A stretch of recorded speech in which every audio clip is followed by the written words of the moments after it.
ও বন্ধু তুমি শুনতে কি পাও, ও বন্ধু তুমি শুনতে কি পাও, এই গান আমার, ও এই গান আমার, এই গান আমার, ও এই গান আমার। শুনে যাবে সুর হৃদয়ে তোমার, শুনে যাবে সুর হৃদয়ে তোমার, এই গান আমার, ও এই গান আমার, এই গান আমার, ও এই গান আমার। ও বন্ধু তুমি শুনতে কি পাও, ও বন্ধু তুমি শুনতে কি পাও, এই গান আমার, ও এই গান আমার, এই গান আমার, ও এই গান আমার। ঠিক 23 বছর আগে একজন নবাগত বালক বিজয় হয়ে মন জয় করে নিয়েছিল কোটি কোটি দর্শকদের, এবং যার অভিনয় দাগ কেটে গিয়েছিল প্রত্যেকটা মানুষের হৃদয়ে। 76 সপ্তাহেরও বেশি সময় জুড়ে যে সিনেমাটি রাজত্ব করেছিল বাংলার প্রত্যেকটা হলে, প্রত্যেকটা প্রেক্ষাগৃহে, সেই কালজয়ী সিনেমাটির আজকে 23 বছর পূর্ণ হলো, এবং তার সাথে সাথে সুপারস্টার জিতেরও 23 বছর পূর্ণ করলো। সিনেমা এমন বানাও যার রেস থাকবে বছরের পর বছর। আজকে 14ই জুন, আজকে সাথী দিবস। সাথী এটা শুধুমাত্র একটা সিনেমা নয়, এটা একটা নতুন যুগের সূচনা। এটা একজন নবাগত অভিনেতার পথ চলার সাথী। সাথী বাঙালির আবেগ, বাঙালির ভালোবাসা। 90s-এর কিড হোক কিংবা এখনকার দিনের যে কোনো জেনারেশনের ছেলেমেয়েরা, সাথী সিনেমাটা দেখেনি এমন ব্যক্তি খুঁজে পাওয়া খুব মুশকিল।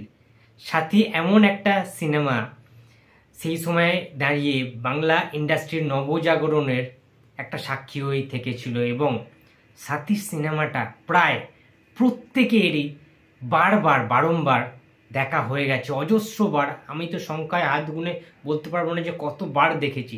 যেমন সিনেমা, তেমনি জিদ্দা এবং প্রিয়াঙ্কা ত্রিবেদীর অ্যাক্টিং, তার সাথে রঞ্জিত মল্লিক তো রয়েছে, এবং সাথী সিনেমার প্রত্যেকটা গান আজও মানুষের হৃদয়ে, মানুষের মনে দাগ কেটে রয়েছে। মনে রাখতে হবে, জিৎ এমন একজন সুপারস্টার যার ফার্স্ট বেঙ্গলি ফিল্ম সাথী, এবং সেই ফার্স্ট কেরিয়ারের সিনেমা থেকেই কিন্তু তিনি তার যাত্রা চিনিয়ে দিয়েছিলেন, এবং প্রথম সিনেমায়, ডেবিউট ফিল্মেই তিনি একটা ইন্ডাস্ট্রি হিট দিয়েছিলেন। সাথী ওয়াজ ইন্ডাস্ট্রি হিট। বক্স অফিস তোমরা সবাই জানো, সেই সময় দাঁড়িয়ে একটা আউটস্ট্যান্ডিং ম্যাসিভ একটা কিন্তু সেই সময় বক্স অফিস কালেকশন করেছিল, যেটা আজকের ডেটে দাঁড়িয়ে কল্পনার বাইরে। তাই জন্য আমি বারবার একটা কথা বলি যে সবাই জিৎ হতে পারে না। জিৎ নামটা একটা ব্র্যান্ড, আজকের ডেটে সেটা তৈরি হয়ে গিয়েছে। হয়তো 23 বছর আগে সেই ব্র্যান্ডটা ছিল না, কিন্তু সেই যে একটা ব্র্যান্ডে রূপান্তরিত হবে, সেইটার প্রমিস জিদ্দা করেছিল সাথী সিনেমার মাধ্যমে। তার পরবর্তীতে সঙ্গী, নাটের গুরু থেকে শুরু করে বন্ধন, শুভদৃষ্টি থেকে শুরু করে যুদ্ধ, প্রত্যেকটা সিনেমা জিদ্দার অন্যান্য ধরনের কনসেপ্টে, অন্যান্য ধরনের চরিত্রে এবং কমার্শিয়াল সিনেমার একটা নতুন দিগন্ত কিন্তু উন্মোচন করেছিল সুপারস্টার জিদ্দা। তাই শুধুমাত্র 23 বছর নয়, জিদ্দা তুমি আরও এগিয়ে চলো। জিদ্দার কেরিয়ার ঠিক যত বছর পূর্ণ করবে, ঠিক তত বছরই পূর্ণ করবে এই সাথী ছবিটার। সুতরাং জিদ্দার কেরিয়ারের সাথে ইন্ডাস্ট্রিতে এই সাথী সিনেমাটা একে অপরের সাথে অত্যন্ত পরিপূরক, এবং জিৎ ফ্যান্স ক্লাব ঘাটালের তরফ থেকে এবং জিদ্দার অন্যান্য যে ফ্যান পেজগুলো রয়েছে, প্রত্যেকটা জায়গা থেকে জিদ্দা দেখলাম মানে উইশ হয়েছে, এবং এটা নিয়ে সবাই পোস্ট করেছে। আমি দেবস্মিতার পোস্ট দেখলাম জিৎ ফ্যান্স ক্লাব ঘাটাল থেকে, এবং নিজের পার্সোনাল আইডি থেকে খুব সুন্দর করে এডিট করে এবং খুব সুন্দরভাবে ক্যাপশন দিয়ে তারা পোস্ট করেছে। খুব সুন্দর লেগেছে সেই জিনিসগুলো, যে তারা জিদ্দাকে কতটাই না ভালোবাসে। ইনফ্যাক্ট জিদ্দা নিজেও কিছুক্ষণ আগে জিদ্দার পার্সোনাল আইডি থেকে, পেজ থেকে কিন্তু পোস্ট করেছে 23rd ইয়ার্স অফ সাথী।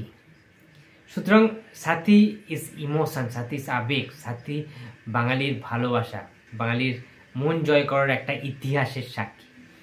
তো বন্ধুরা এই ছিল আজকে আমার ভিডিও। তো ভিডিওটা যদি ভালো লাগে তো প্লিজ লাইক করো, কমেন্ট করো, শেয়ার করতে ভুলো না। যদি চ্যানেলে নতুন হয়ে থাকো তো প্লিজ সাবস্ক্রাইব করে দিও। তো দেখা হচ্ছে আবার পরের কোনো ভিডিওতে।